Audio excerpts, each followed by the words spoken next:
Hi, good evening all.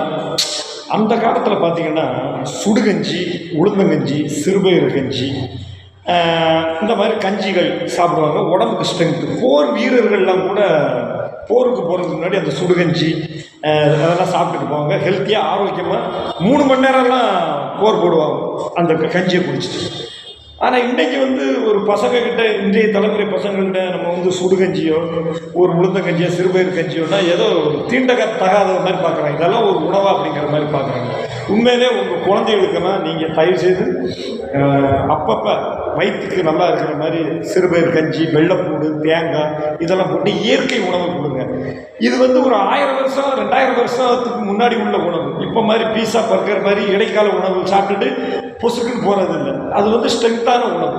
என்றைக்குமே மக்காச்சோளம், இயற்கையான விஷயங்களை குழந்தைகளுக்கு கொடுத்து பழக்குங்க. ஏன்னா இப்போ இருக்கிற குழந்தைங்க நிறைய பேர் அந்த மாதிரி பழைய உணவுகளெல்லாம் பார்க்கும்போது ஒரு மாதிரி சீப்பாக நினைக்கிறாங்க. இதெல்லாம் ஒரு உணவா அப்படிங்கிற மாதிரி.